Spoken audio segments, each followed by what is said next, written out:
Good morning. Ira Epstein with your morning flash update, and this is for Tuesday, the 27th of June, 2023, 8:25 a.m. Central Time.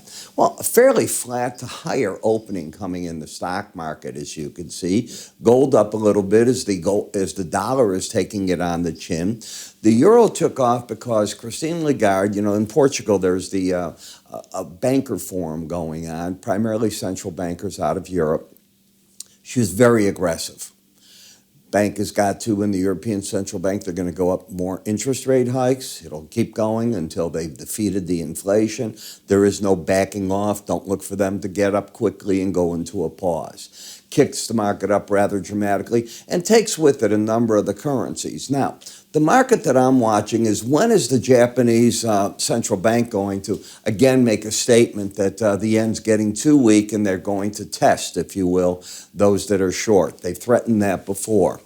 In the energy markets, traders are piling in on the short side of this market. You're seeing it over and over.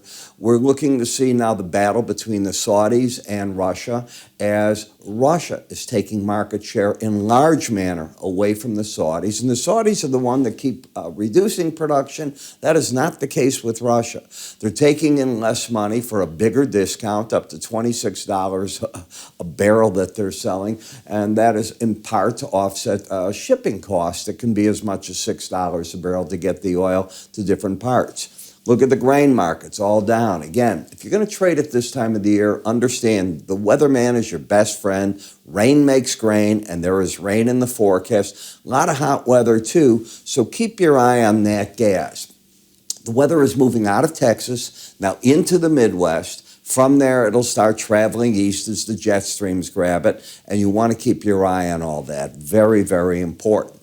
As for the day's data today, so what we had was advanced durable goods, and they came out much stronger than the market thought. That's behind the early rally that we had in the stock market, up 1.7%. People are still buying, no question about it.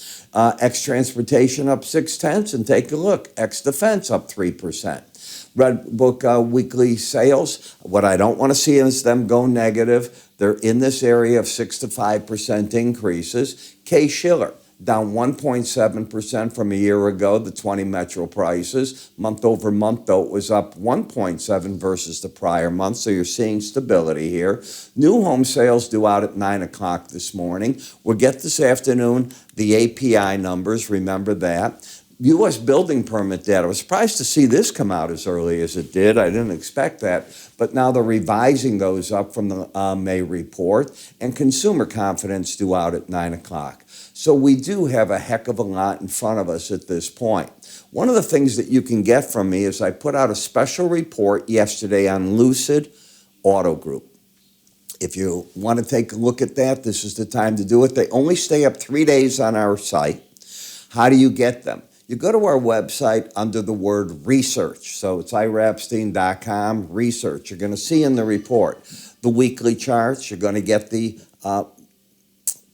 daily charts, and I break them down with all the different studies I have. I'll bring you into the what's going on with Saudi Arabia and their investments. Aston Martin putting money in, 230 some odd million yesterday that went into it. And of course, today you saw Lordstown declare bankruptcy. So now the question, the shakeout is happening. Will this stock be able to make it or not? I'm covering Fisker at the end of the day in our market wrap-ups this week. So I'll be finishing up the auto groups and then moving on to other areas. These reports are up but a brief period of time. You can always click up here to get over to the stock report. I'm Ira Epstein. You have yourself a great morning. I'll see you at the end of the day. Trade well.